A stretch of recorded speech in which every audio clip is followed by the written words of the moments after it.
Le président de la République, chef de l'État, chef du gouvernement, a présidé la séance hebdomadaire du Conseil des ministres qui a eu lieu ce mercredi 7 décembre 2016. 4 dossiers importants ont été examinés. Le premier, dossier d'agrément de la société Unité de production de plastique au régime C du Code des investissements. Cette société a décidé d'installer à Glodjibé une unité de production de produits plastiques pour satisfaire la demande croissante du marché national et régional. L'activité relève de la production industrielle et est éligible à un régime privilégié du Code des investissements. Les investissements programmés par cette société s'élèveraient à 4,4 milliards et 30 emplois permanents seront créés. Le promoteur a obtenu le certificat de conformité environnementale. À l'analyse du contenu de ce dossier soumis au Conseil, le Conseil a adopté le projet de décret portant agrément au régime C du Code des investissements du projet d'installation d'une unité de production de plastique. Deuxième dossier, créance de la Société nationale des eaux du Bénin sur l'État relative aux consommations d'eau potable. Le ministre de l'Énergie, de l'Eau et des Mines a présenté une communication en Conseil des ministres relative à la situation des créances de la SONEB sur l'État. Au 31 décembre 2015, le montant consolidé des créances de la SONEB sur l'État, le CNHU, le Palais des Congrès, le Centre international de conférences et l'ORTB est évalué à la somme de 8 milliards 800 millions de francs CFA à la suite du rapprochement des comptes entre cette société d'État, donc la SONEB, et les services du ministère de l'Économie et des Finances. Pour soutenir l'assainissement financier de la SONEB, la réalisation des investissements nouveaux cofinancés par certains partenaires au développement et pour soutenir également l'exécution du contrat plan État-SONEB en cours de mise en œuvre, le Conseil a instruit le ministre de l'Économie et des Finances à l'effet de prendre en charge l'appurement des créances de la SONEB sur l'État. Le Conseil a autorisé la cession partielle des créances de la SONEB sur l'État à hauteur de 5 milliards 200 millions de francs CFA en compensation de la dette de la SONEB envers la SBE au 31 décembre 2015. Cette cession de créances sera matérialisée par une attestation que le ministre de l'Économie et des Finances et les responsables des deux sociétés, SONEB et SBE, vont signer dans les prochains jours.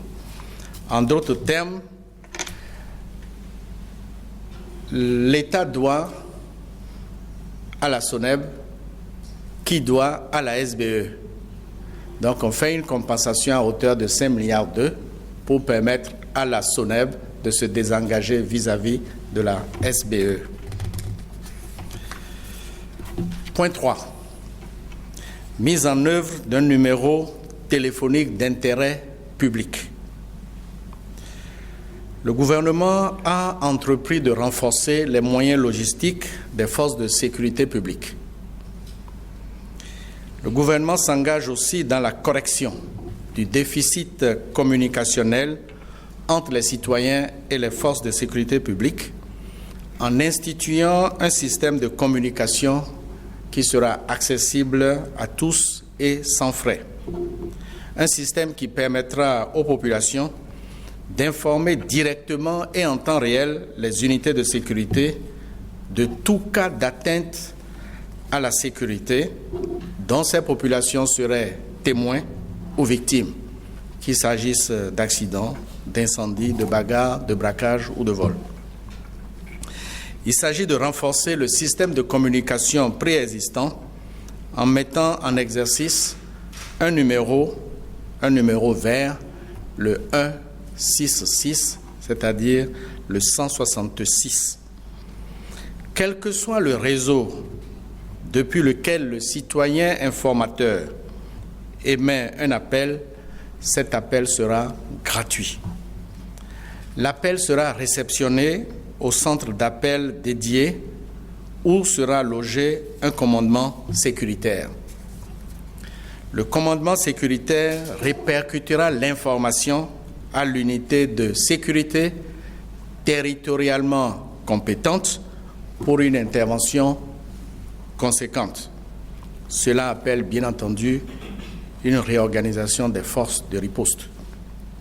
Le Conseil a instruit le ministre de l'Intérieur et de la Sécurité publique, le ministre de l'Économie numérique et de la Communication et le ministre de l'Économie et des Finances à l'effet d'accomplir dans un bref délai les diligences nécessaires pour la mise en service du numéro 166, un numéro téléphonique d'intérêt public. Quatrième point. Application de la loi portant cadre juridique du partenariat public-privé. L'Assemblée nationale a adopté le texte de loi portant cadre juridique du partenariat public-privé le 11 octobre 2016. Le 24 octobre 2016, le président de la République a promulgué la loi qui crée le cadre légal pour la promotion, la réalisation de projets d'investissement pertinents, structurants, capables de soutenir et d'accompagner la transformation structurelle de notre économie. Cette loi institue un ensemble d'organes indispensables pour une application harmonieuse de la dite loi. Le cadre légal doit donc être renforcé par un cadre réglementaire. C'est pourquoi le Conseil de ce jour a adopté 3 projets de décret. Le premier porte sur les attributions, la composition et les modalités de fonctionnement de la cellule d'appui au partenariat public-privé. La cellule d'appui au partenariat public-privé est l'organe technique de l'État chargé d'appuyer les personnes publiques dans l'identification des projets pouvant faire l'objet d'un contrat de partenariat public-privé, dans leur priorisation, dans la réalisation des études sur leur viabilité économique. La cellule apportera son expertise dans l'exécution et le suivi du contrat de partenariat. Cette cellule dispose d'un secrétariat exécutif. Le deuxième décret fixe les modalités de fonctionnement des commissions ad hoc d'appel d'offres, commissions ad hoc qui sont chargées des procédures de passation des contrats de partenariat public-privé en République du Bénin.